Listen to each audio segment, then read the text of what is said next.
जय हिंद। तो जितने भी लोग जो है सेंटर यहाँ पर जो है सेंटर से एग्जाम देकर के आए हैं, याद रखिएगा आपका जो है यदि सेट ए है तो जल्दी से जो है आप लोग आंसर मिला लीजिए, जल्दी से आप लोग आंसर मिला लीजिए।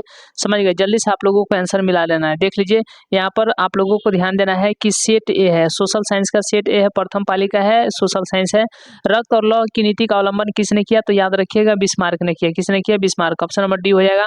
ऑस्ट्रिया का चांसलर कौन था? तो जानते हैं आप लोग ऑस्ट्रिया का चांसलर कौन था? मेटरनिक था। ऑप्शन नंबर बी हो जाएगा। जुलाई 1830 के क्रांति के फलस्वरूप फ्रांस में किसका शासन स्थापित हुआ? तो सभी लोग जानते हैं लुई फिलिप का। ऑप्शन नंबर यहाँ पर सी हो जाएगा। अगला क्वेश्चन है 4 नंबर है कि मरम्मत पर व्यय एवं पूंजी की घिसावट को किसमें शामिल किया जाता है? तो जीडीपी में, जो कि इसमें नहीं है, इसलिए ऑप्शन नंबर डी हो जाएगा। अगला क्वेश्चन है निम्न में से किसकी जरूरत को पूरा करने के लिए क्षेत्रीय ग्रामीण बैंक की स्थापना की गई? तो याद रखिएगा सीमांत एवं छोटे किसानों की। ऑप्शन नंबर बी हो जाएगा, ऑप्शन नंबर ए हो जाएगा। ठीक है, ऑप्शन नंबर ए हो जाएगा। अगला क्वेश्चन है कि सार्वजनिक कल्याण किस अर्थव्यवस्था का उद्देश्य होता है? तो समाजवादी अर्थव्यवस्था का। किसका? समाजवादी अर्थव्यवस्था के। इसीलिए इस क्वेश्चन का सही जवाब क्या हो जाएगा? तो इसीलिए इस क्वेश्चन का सही जवाब ऑप्शन नंबर यहाँ पर बी हो जाएगा। ऑप्शन नंबर बी हो जाएगा। अगला क्वेश्चन है 7 नंबर, जल्दी जल्दी मिला लीजिए। सेट ए है 100% सही जो है यहाँ पर आंसर हम मिलवा रहे हैं।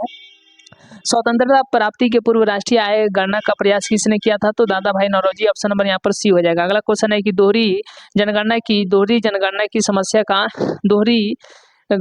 समस्या का संबंध निम्नलिखित में से किसे है? तो याद रखिएगा राष्ट्रीय आय। ऑप्शन नंबर यहाँ पर क्या हो जाएगा? तो सी हो जाएगा। अगला क्वेश्चन है 8 का सी। अगला क्वेश्चन है 9 नंबर है कौन नदी घाटी परियोजना उत्तर बिहार में नहीं है? तो सोन नदी घाटी परियोजना दक्षिण में। ऑप्शन नंबर ए हो जाएगा। अगला क्वेश्चन है यंग इटली का स्थापना किसने किया? तो मेजनी ने किया। ऑप्शन नंबर बी हो जाएगा। अगला क्वेश्चन है ग्रेगोरियन कैलेंडर जूलियन कैलेंडर से कितने दिन आगे चलता है? 13 दिन। ऑप्शन नंबर सी हो जाएगा। अगला क्वेश्चन है कि वियतनाम फ्रांसीसी आधिपत्य से कब स्वतंत्र हुआ? तो 1945 में। ऑप्शन नंबर सी हो जाएगा।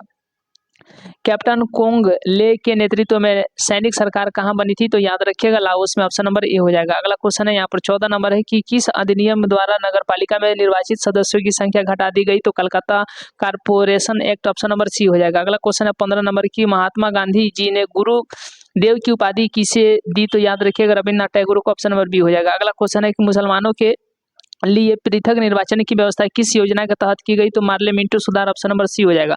अगला क्वेश्चन है कि भारत के संदर्भ में एक प्रतिनिधि लोकतंत्र कैसे कार्य करता है? तो नागरिक अपने प्रतिनिधि को चुनते हैं जो उनके लिए निर्णय लेते हैं। ऑप्शन नंबर सी हो जाएगा। अगला क्वेश्चन है कि 18 नंबर एक पंचायत क्षेत्र में रहने वाले सभी ग्रामवासियों की सभा क्या कहलाती है? ग्राम सभा। ऑप्शन नंबर ए हो जाएगा। अगला क्वेश्चन है कि पंचायत सचिव की नियुक्ति कौन करता है? तो राज्य सरकार। ऑप्शन नंबर सी हो जाएगा। निम्नलिखित में क्या संघीय सरकार की विशेषता नहीं है? तो लचीला संविधान। ऑप्शन नंबर सी हो जाएगा। अगला क्वेश्चन है कि निम्नलिखित में से किस देश में बहुदलीय व्यवस्था नहीं है? तो चीन में। ऑप्शन नंबर सी हो जाएगा। अगला क्वेश्चन है यहाँ पर कि भारत की केंद्रीय सरकार के गठबंधन का क्या नाम है? तो याद रखिएगा एनडीए, राष्ट्रीय जनतांत्रिक गठबंधन। ऑप्शन नंबर ए हो जाएगा। अगला क्वेश्चन है कि नेपाल में लोकतंत्र को कब अस्थायी रूप से बहाल किया गया? तो 2006 में। ऑप्शन नंबर यहाँ पर ए हो जाएगा। अगला क्वेश्चन है कि लोकतंत्र का सबसे बुनियादी परिणाम क्या है? तो याद रखिएगा यहाँ पर जवाबदेह सरकार। ऑप्शन नंबर डी हो जाएगा। ऑप्शन नंबर डी हो जाएगा। भारत में आपदा प्रबंधन का सर्वोच्च निकाय कौन है? तो सर्वोच्च निकाय कौन है? राष्ट्रीय आपदा प्रबंधन प्राधिकरण। ऑप्शन नंबर ए हो जाएगा। दामोदर नदी जो है किस राज्य में बाढ़ का प्रमुख कारण है? तो पश्चिम बंगाल। ऑप्शन नंबर सी हो जाएगा। सर्वाधिक विनाशकारी भूकंपीय तरंग कौन सी है? तो एल तरंग है। ऑप्शन नंबर सी हो जाएगा। अगला क्वेश्चन है कि बिहार में भयंकर सूखा कब पड़ा था? तो 1966 में। ऑप्शन नंबर बी हो जाएगा। अगला क्वेश्चन है कि सामान्य संचार व्यवस्था के बाधित होने का क्या कारण है? इनमें से सभी। ऑप्शन नंबर डी हो जाएगा। अगला क्वेश्चन है कि इंडियन नेशनल सैटेलाइट इनसेट का प्रयोग किसके लिए किया जाता है? तो याद रखिएगा किसके लिए? इनमें से सभी के लिए। ऑप्शन नंबर डी हो जाएगा।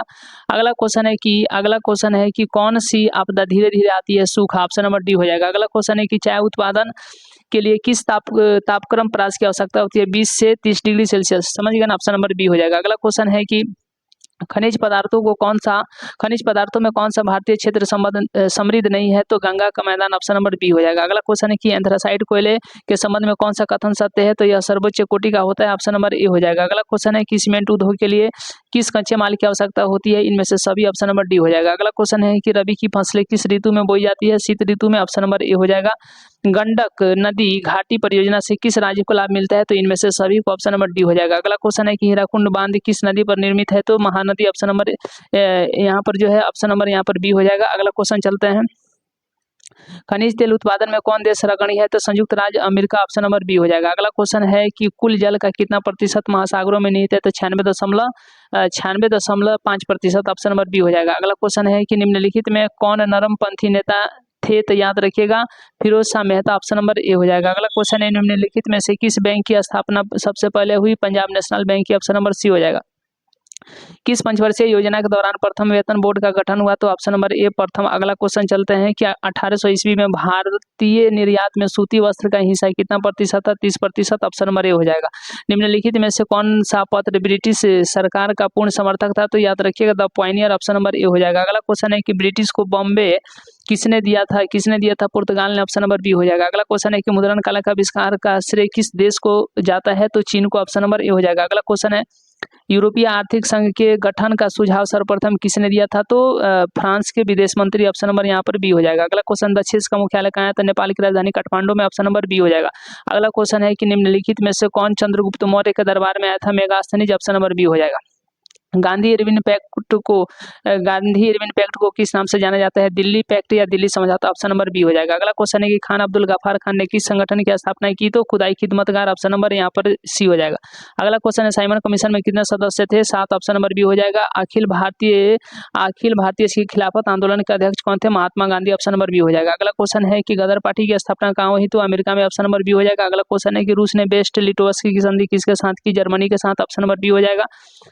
निम्नलिखित में से किस मुद्रा की विशेषता क्या है? तो इनमें से सभी, ऑप्शन नंबर डी हो जाएगा। अगला क्वेश्चन है कि अर्थव्यवस्था के संतुलन के लिए क्या आवश्यक है? तो जितना बचत उतना निवेश, ऑप्शन नंबर बी हो जाएगा। अगला क्वेश्चन है 59 नंबर है कि 1980 के दशक के अंत में भारत की आर्थिक स्थिति कैसी थी? तो ऑप्शन नंबर डी यहाँ पर इनमें से सभी। अगला क्वेश्चन है कि बैंकिंग सेवा किस आर्थिक क्षेत्र का भाग है? तो तृतीय क्षेत्र का, ऑप्शन नंबर सी हो जाएगा। अगला क्वेश्चन है कि संयुक्त राष्ट्र याद रखिएगा मानव विकास कार्यक्रम द्वारा पहली मानव विकास रिपोर्ट किसके निर्देशन में तैयार किया गया? महबूब ul Haq, option number B हो जाएगा। अगला क्वेश्चन है कि मनरेगा के तहत कितने दिनों की मजदूरी की रोजगार की गारंटी दी जाती है? 100 दिनों, ऑप्शन नंबर ए हो जाएगा। अगला क्वेश्चन है निम्न में से कौन गैर संस्थागत वित्त का स्रोत है? तो महाजन, ऑप्शन नंबर सी हो जाएगा। अगला क्वेश्चन है कि निम्नलिखित योजनाओं में से सबसे पहले किस योजना की शुरुआत हुई? तो यहाँ पर जवाहर रोजगार योजना, ऑप्शन नंबर बी हो जाएगा।